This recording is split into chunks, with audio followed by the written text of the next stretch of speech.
안녕하십니까. 닥터 MBC 아나운서 정진영입니다. 목에 문제가 있으면 분명 목 디스크를 먼저 떠올리실 것 같은데요. 그런데 목에도 다양한 질환이 있고 또 목으로 인해 나타나는 증상들로 인해 다른 질환으로 오해하기도 한다고 합니다. 오늘은 광주 새나래병원 김중건 원장과 함께 목 디스크에 관련된 여러 가지 오해와 궁금증을 풀어보는 시간 가져보도록 하겠습니다.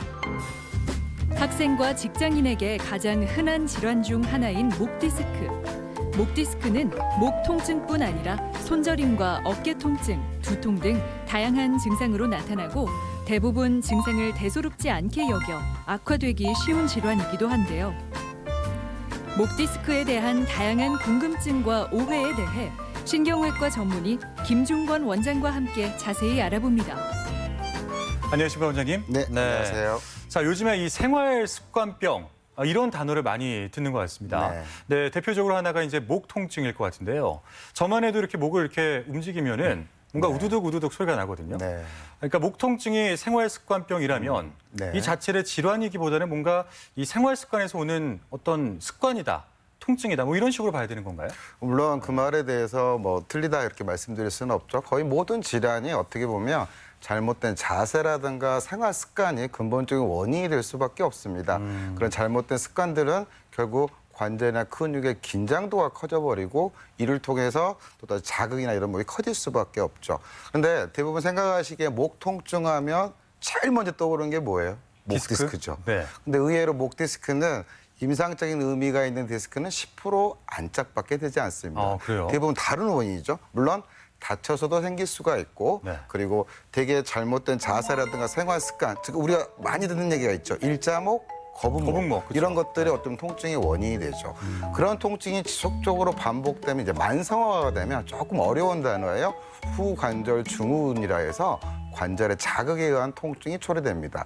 혹시 주변 분에서 나는 목 어깨가 통증이 심한데 MRI 검사나 이런 걸 해봤더니 디스크는 없다더라. 근데 나는 계속 아프더라. 그런 경우가 좀 있는 경우가 있으세요? 네, 있어요. 예, 그런 부분이 대부분 어떻게 보면 후관절 증후군이 아닐까라는 생각이 듭니다. 그 외에도 협착증이라든가 후정인대 골화증 등 목 디스크 외에 다양한 질환이 있다고 생각하시면 될 것 같습니다. 야, 이 들어보니까 원인도 참 다양하고 병명도 참 다양하네요. 네. 그런데 방금 말씀하셨던 그 협착증, 사실 디스크 다음으로 가장 흔하게 듣는 단어가 협착증이 아닐까 싶은데, 그러니까 이게 이제 보면은 좀 비슷한 면이 있어요. 네, 그렇죠. 근데 다른 질환인 건가요? 그렇죠. 어떻게 보면 엄밀하면 다른 질환으로 생각하면 됩니다. 그런데 디스크하고 협착증을 처음에 구분하기가 쉽지가 않아요. 왜 그러느냐? 초기 증상이 목 어깨 증상만 있기 때문입니다. 하지만 원인이 다릅니다. 목 디스크는 그 용어가 말해주는 것 같이 디스크라는 연부 조직이 신경을 자극해서 나타나는 통증이고 협착증은 디스크를 비롯해서 주변 관절이라든가 그다음에 인대라든가 이런 것들이 퇴행성 또 퇴행성 골국이라 해서 그런 것들 신경 자극을 해서 나타나는 증상이다라고 생각하시면 되는데 간혹 시청자분들께서 그런 경우가 있어 보신 적 있으실 거예요. 어느 병원에서는 디스크라고 진단했는데 어느 병원에서는 협착증이라고 또 진단하는 데가 있어요. 둘 중에 하나 뭐 잘못된 거 아니야라고 생각하실 수가 있는데 디스크 자체반이 있다라고 하면 디스크 진단이 맞고 디스크를 포함해서 주변 조직들의 어떤 신경 압박이 있다라고 하면 협착증이라는 질환도 결국 틀린 말이 아니기 때문에 협착증은 어떻게 보면 포괄적 의미다라고 생각을 하시면 될 듯 싶습니다. 그러면 협착증이라는 개념 안에 디스크가 들어가 있는 건가요? 이제 엄밀히 말하면은 차이가 있지만 디스크에 포함된 즉 신경 압박할 수 있는 모든 구조물은 어떻게 보면 협착이라는 표현이 적절하다라고 생각하시면 될 것 같습니다. 그러니까 이제 원인은 비슷한데 증상은 좀 다르다. 그렇죠. 조금은 건데. 다르죠. 그럼 이제 어떻게 구별할 수가 있는 거예요, 초기에? 초기에는 솔직히 구분하기가 어렵습니다. 초기에는 구분하기가 어렵고 그런데 제가 이제 진료를 보면은 환자분들 차이를 이렇게 표현을 해요. 디스크는 쉽게 말하면 악하고 아파요. 디스크는? 갑자기 목이 주말에 악하고 아프더니 하루 지났더니 어깨나 팔이 너무 아프더라.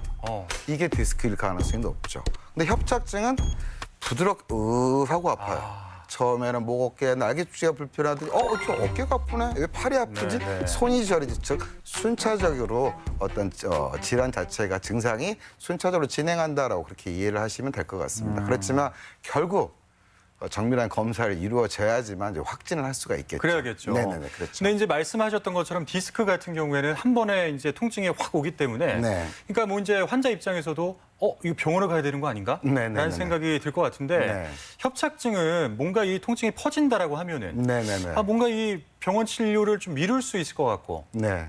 제가 그럴 것 같거든요. 정말 좋은 지적이세요. 네. 이렇게 청취자들한테 말씀드리면 안 되겠지만 너무 심하게 아파버리면 말씀하신 것 같이 모든 일 미뤄두고 병원을 방문하겠죠. 그런데 환자분들께서 오자니 병원을 방문하자니 어정쩡하고 이런 경우가 있어요. 그런데 지그시 반복되는 그런 통증이나 이런 부분이 초래될 수가 있죠. 그런데 그런 반복적인 통증은 우리 몸에서 일종의 신호를 보내는 겁니다. 간단한 신호, 즉 이제 통증이나 이런 것들이 심하지 않는다면 가벼운 치료를 하겠지만 네. 주기적인 신호를 보낸다는 거는 제 몸에 경고를 하고 있다라고 생각을 하시면 돼요. 그래서 제가 항상 환자분들한테 표현하는 게 네. 통증이 무척 심해도 정밀 검사를 하지만 있다 없다를 지속적으로 반복되는 한 달 동안 반복되는 통증이 있다라고 하면 병을 키우지 마시고 적극적인 검사를 해보는 게 무엇보다도 중요하겠죠. 네. 그럼 이거를 이제 초기에 네. 검사를 안 하고 좀 미루면 이게 실제로 좀 심각해지기도 하나요? 그렇죠. 심각해집니다. 대개의 경우는 우리가 무릎 꿇는 벌을 되게 얘기를 해요. 예, 예. 무릎 한 10분 정도 구부리고 있으면 어때요? 아프죠. 아프죠. 15분, 20분 지나면 어때요? 이제 남의 다리가 되는 거예요. 그렇죠. 먹먹해져 버리고 뭐 지내리고 먹먹해지는 것처럼 신경도 마찬가지예요. 처음에는 통증이 많이 수반되지만 그 통증이 지속적으로 반복이 되면 감각이나 근력 저하들이 초래돼 버릴 수가 있죠. 근력 저하라고 하면은 무시무시한 얘기만 생각할 것 같은데 결국 그러지는 않고 제가 이렇게 펜이 이렇게 있으면 펜을 떨친다든가 숟가락 젓가락을 떨친다든가 컵을 들었더니 이거 왜 이러지라고 하면서 떨치는 그런 경우가 있고 정말 심해지면 이제 보행 장애라든가 아이고. 대소변 장애까지 초래되실 수도 있습니다. 근데 사실 이 손저림 네. 이런 것들은 뭐 꼭 디스크나 협착증 아니어도 일상에서도 얼마든지 일어날 수 있는 증상들이잖아요. 그럼요. 그러니까 뭐 이런 것들이 있다고 해서 반드시 역설적으로 네. 목 디스크나 목 협착증을 의심해봐야 되는 것은 아닌 거죠? 좋은 지적이십니다. 네. 우리가 손저림이 있으면 제일 많이 생각하는 게 뭔지 아세요? 혈액순환에 무슨 문제가 있지 않나라는 생각을 정말 많이 하시고 그다음에 목 디스크가 있지 않나라는 생각도 하시고 때로는 이제 뇌 질환에 무슨 문제가 있지 않나 뇌까지. 뭐 그런 생각을 하시죠. 그런 말이 틀린 말은 아니에요. 그런데 목 디스크가 아니더라도 손저림감은 여러 가지 질환에 수반될 수가 있습니다. 우리가 가장 흔하게 여성분들, 중년 여성분들이 가장 흔하게 하는 것 중에 한 가지가 손목 터널 증후군이에요. 손을 이렇게 5개가 이렇게 펴져 있으면 정중신경이라고 신경이 이렇게 지나가는데 네. 이 신경이 압박, 많이 사용하면 군살배기듯이 압박이 되겠죠. 네네. 그러다 보면 손가락 5개가 다 저리는 게 아니라 첫 번째, 두 번째, 세 번째, 네 번째 손가락이 저려옵니다. 다 저려온 건 아니에요. 그리고 공부하는 학생들, 컴퓨터 작업 많이 하시는 분들, 특히 젊으신 분들 손가락 네 번째, 다섯 번째 저리는 경우도 간혹 있으세요.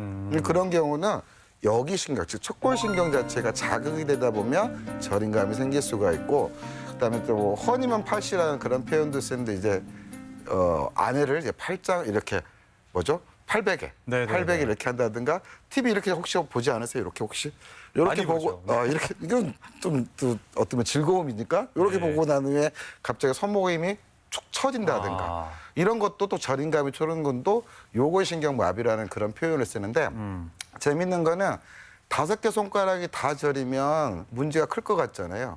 그런데 오히려 더 신경 자극보다는 관절의 자극에서 오는 저림감일 경우가 많습니다. 그런데 목 디스크가 있었을 경우에는 저림감이 조금 틀려요. 자, 손을 이렇게 폈을 경우에 5번, 6번 디스크가 신경을 누르게 되면 첫 번째, 두 번째가 저려옵니다. 6번, 7번 디스크가 문제가 있으면 가운데 손가락으로 저려오고 그 아래 디스크가 문제가 있으면 바깥쪽으로 저려오세요. 그래서 환자분들이 이렇게 오셨을 때 손을 저리는데 이렇게 만지작거리고 오시는 분도 계시거든요. 이렇게.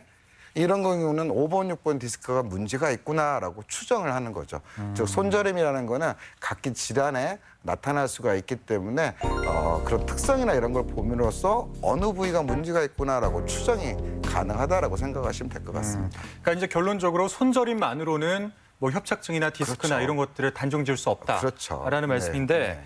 자 그렇다면 이제 손저림 외에도 네. 뭐 다른 복합적인 증상들로 인해서 뭐 협착증이나 디스크로 이제 판정이 된다라면 네네네. 될 수 있다면 어떤 것들을 어떻게 진료를 하면 될까요? 일단은 네. 증상 자체가 손저림만 가지고 디스크를 이렇게 구분한다, 착전진다라고 할 수도 없을 뿐만 아니라 네네. 또 간혹 진료를 보게 되면 목 어깨 통증은 있는데 손이 안 저리기 때문에 디스크가 아니다. 또 이렇게 표현하신 분도 있는데 그건 결코 맞지가 않습니다. 목 디스크의 대표적인 증상은 여러분들 잘 아시다시피 목 통증뿐만 아니라 어깨, 팔, 손 저리는 증상도 초래될 수가 있지만 두통도 심하게 호소하실 수가 있으세요. 두통은 머리에 기질적인 문제가 있어서 나타날 수가 있지만 목 디스크에 의한 신경 자극도 두통을 초래할 수가 있고 또한 시야가 흐리다라는 그런 표현도 쓰기도 합니다. 시야까지. 그렇죠. 물론 안과적인 질환이나 그런 부분에 대한 면밀한 검토를 해야 되겠지만 목 디스크 역시 그와 같은 패턴이 나타날 수가 있다라고 생각하시면 될 것 같고 어떤 자세, 목의 자세 변화에 따라 즉 목을 뒤로 이렇게 제치게 되면 아무래도 신경 압박이 생기기 때문에 팔 저림감이나 이런 것들이 좀 더 심화되는 그와 같은 패턴들이 나타날 수가 있다라고 생각하시면 될 것 같습니다. 근데 사실 뭐 시야도 그렇고 네네네. 좀 이렇게 뿌옇게 보인다든지 네네네. 그리고 목, 어깨, 팔, 두통 네. 사실 이런 증상들이 모두 네. 그러니까 뭔가 좀 그 전날 과로를 하거나 네네. 스트레스를 받거나 네. 하면 얼마든지 나타날 수 있는 그럼요. 증상들이잖아요. 그렇죠. 네. 네. 그러니까 어떻게 좀 구별점을 두면 좋을지 설명을 그런 해주실 것 양상이 같습니다. 뭐 한 번 나타난다고 해서 문제가 있다라고 하지는 않죠. 좀 전에 지적해 줬던 것 같이 심하게 발현이 되면 문제가 있다라고 하지만 이게 계속 반복적인 양상이 있다라고 하면 하나둘씩 체크해보고 검토해볼 필요가 있다는 거죠. 네. 네, 뭐 나이 드신 분들이야 평생을 써오셨으니까 네네네. 그 피로하고 지칠만도 한데 근데 생각보다 요즘에는 이 젊은 세대에서 이런 네네네. 증상을 호소하시는 분들이 많은 것 같아요. 네. 이 일자목이네 뭐 거북목이네 하면서 뭐 이런 통증들을 호소하곤 그렇죠, 하는데 그렇죠. 그 원인들에 대해서 먼저 좀 짚어주시죠. 아무래도 기기, 스마트 기기나 컴퓨터 작업을 많이 하는 그런 시간들이 많아지다 보니까 목 관제나 근육의 어떤 긴장도가 커지는 시간들이 많아지겠죠. 우리가 여러분도 잘 아시죠? 목은 C자형 커브가 이렇게 이루어져 있다라고 그런 표현을 많이 씁니다. C자형 커브가 아무것도 아닌 것 같지만 외부 충격을 분산시켜주는 그런 역할을 하게 돼요. 그런 분산되는 역할을 하게 되면 통증이나 이런 것들이 그렇게 생기거나 그러지는 않지만 지속적으로 누적이 되면 그 커브, C자형 커브가 망가지게 되겠죠. 그러다 보면 통증이 초래되는데 일자목이 생기게 되거나 거북목이 생기게 되면 우리 목이 좀 과장된 표현이에요. 이렇게 좀 치우치는 형태가 되겠죠. 앞쪽으로 과장된 이렇게. 그렇죠. 네. 그렇게 되면은 연구 논문에 의하면 각도에 따라 한 45도 기울어진 이 각도에 무려 한 18kg의 하중을 받는다 그래요. 목 뒤쪽에. 그러면 조그만 쌀가마니가 한 20kg 정도 되기 때문에 쌀가마니 하나 아니면 조카 하나를 계속 이고 다니는 그런 형태가 되겠죠. 그런 것들 때문에 오히려 디스크 유발률이나 이런 것들이 급속도로 증가되는 그런 형태가 이루어진다라고 생각하시면 될 것 그러니까 같아요. 뭐 그런 하중을 더 받는다라면 더 안 좋아질 거 아니에요. 그렇죠. 증상들이. 악순환, 그렇죠. 악순환이 될 수밖에 없겠죠. 네네. 그러니까 제 지인 중에 한 분은 사실은 목 디스크가 문제였는데 네네네. 어깨가 아파가지고 이제 병원을 가니까 그 어깨 치료만 계속 받았다라고 하시더라고요. 네. 뭐 이렇게 네. 침 치료나 이런 것들에 네네네. 해서 이런 경우들도 많이 있을 것 같아요. 엄청 네. 많죠. 그래서 어떻게 보면 제가 생각할 때는 이 시간에 가장 중요한 포인트가 아닐까라는 생각을 좀 해보게 됩니다. 어깨가 아프시게 되면 대부분이 어깨 질환에 대해서 많이 생각을 하시게 됩니다. 그 말이 틀린 말은 결코 아니죠. 그런데 문제는 목 디스크가 목이 심하게 아플 것 같지만 그러지가 않아요. 어깨, 팔 통증을 심하게 호소한다는 게 조금의 관별적인 포인트가 있어야 된다는 거죠. 그런데 되게 재밌는 거는 목 아프신 분하고 어깨 아프신 분하고 진료실에 들어오는 모습이 틀려요. 어떻게 들어오는데? 어떻게 들으시냐면 목 디스크 있으신 분들은 이렇게 착석을 이렇게 하잖아요. 네. 그러면 어깨를 돌려봐요. 나는 어깨는 잘 돌아가는데 왜 이렇게 어깨가 아픈지 모르겠다. 이렇게 하시는 분이 있는가 하면 또 손을 터시는 분도 계세요. 저리다고. 또 어떤 분은 팔을 이렇게 들고 계시는 분도 계세요. 그런데 어깨가 아프신 분들은 어떻게 오시는지 아세요? 다소곳하게 오십니다. 이렇게 오세요. 왜 그럴까요? 어깨를 안 쓰면 그닥 안 아프거든요. 안 아픈 거예요. 그렇죠. 들거나 젖혔을 때 아프기 때문에 제가요 어깨가 너무 아파요라고 다소곳하게 이렇게 얘기하는 경우가 많아요. 그래서 목 질환이 가지고 계심과 어깨 질환 가지고 계심이 틀리는데 그렇지만 여러분들 이렇게 말하게 되면 좀 구분하기가 쉽지가 않잖아요. 쉽게 구분할 수 있는 방법이 뭐냐면 시청자분도 한번 하셨으면 좋겠어요. 네. 오른쪽 어깨가 아프다면 오른쪽 어깨를 한번 들어보세요. 이렇게. 네. 이렇게 들었을 때 증상이 조금 편해진 것 같다라고 하면 목 디스크일 가능성이 높고 아. 이렇게 들었는데 이렇게 제치는데 이거는 계속 어깨 아프다. 질환인 문제일 가능성이 높죠. 이게 뭐 다 맞는 건 아니지만 얼추 한 50% 정도가 된다라고 하면 최소한 제가 뭐 전문의가 아니기 때문에 뭐 어떻게 치료를 못 할지언정 내가 목 치료를 받는 게 좋겠구나.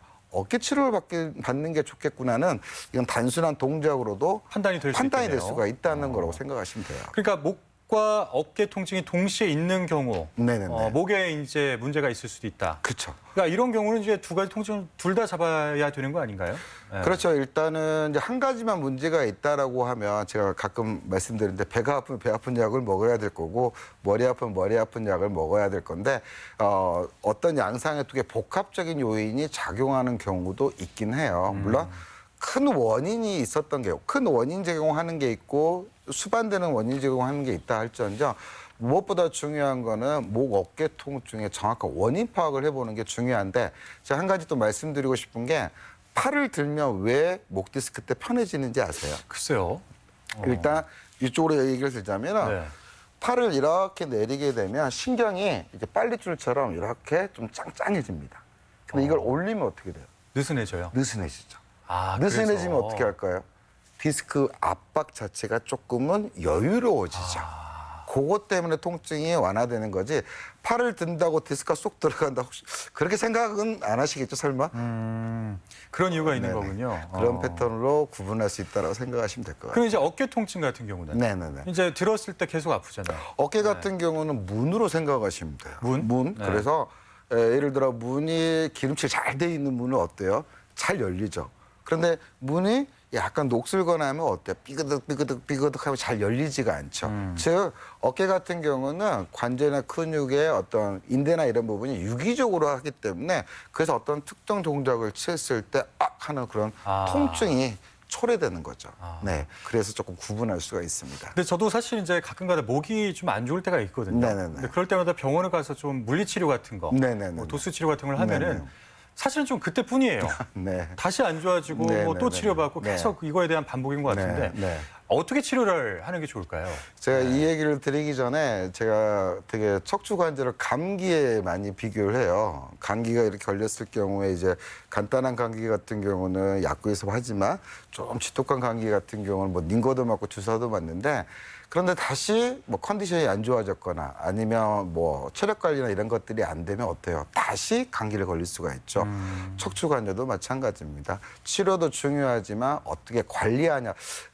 제일 도덕 교과서 같이 어려운 말이 관리예요. 관리. 그렇죠. 네. 관리라고 하지만 그 도덕 교과서를 무시할 수가 없는 것처럼 네. 관리가 무엇보다도 필요하고 스트레칭이나 이런 것들이 필요합니다.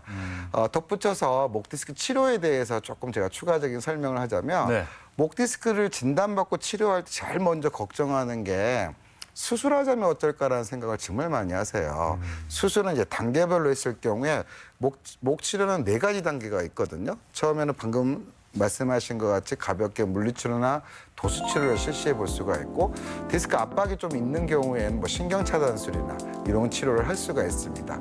하지만 그런 치료에도 불구하고 호전되지 않았을 경우는 소위 말해서 시술이라는 거죠. 시술, 네. 기술 치료를 하는데 뭐 고주파 수액 성형술이라든가 신경 성형술을 합니다. 이런 치료를 충분히 했음에도 증상이 호전이 없을 때는 불가피하게 수술적 치료를 검토할 수가 있어요. 즉 꼭 뭐 디스크 있다고 무조건 수술한다 그런 개념이 아니기 때문에 뭐든지 타이밍이 중요하다고 생각이 들어요.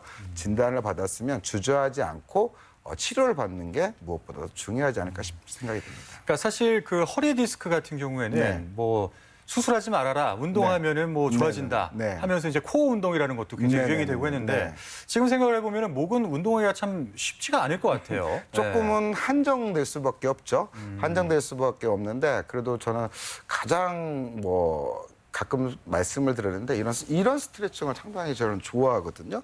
이렇게 젖혀졌을 때 뒤쪽 날개짓도 펴질 뿐만 아니라 등도 펴지게 되고 이 등을 펴진과 동시에 목의 긴장감이나 이런 부분들을 완화시켜주는 그런 스트레칭 법도 있고 또 가장 흔하게 하는 거 여러분 잘 아실 거예요. 뭐 귀가 이렇게 옆으로 이렇게 닿는 네. 형태 같은 이런 스트레칭도 네, 네. 자주자주 해주시는 게 좋고 날개 축지가 불편할 때는 이 코의 위치를 조금 달리 하시면 돼요.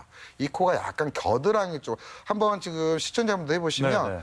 여기 코의 각도에 따라 날개 축지의 자극이 좀 틀립니다. 아, 뭐냐면 그래요? 조금은 가운데 쪽으로 갔을 때에 비해 바깥쪽으로 이렇게 했을 경우에 느낌이 그러네요. 그렇죠. 네. 그러니까 나는 그전에 느끼지 못했지만 이 코의 위치에 따라 여기에 날개축지가 하는 거 아니면 중앙이 그러는 거 조금씩 달라요. 다르구나. 네. 그래서 코 운동까지는 아니더라도 지금 몇 가지 소개시켜주는 그런 스트레칭이 훨씬 더 건강한 목 건강을 유지할 수 있는 그런 방법이다라고 생각하시면 됩니다. 예방도 된다고 봐야죠. 그게 제일 중요하죠. 네, 알겠습니다. 네, 이 시간에는 신경외과 전문의 김준권 원장과 함께 목 디스크에 대한 환자들의 오해와 궁금증에 대해서 자세한 이야기 나눠봤습니다. 오늘 말씀 고맙습니다, 원장님. 네, 감사합니다.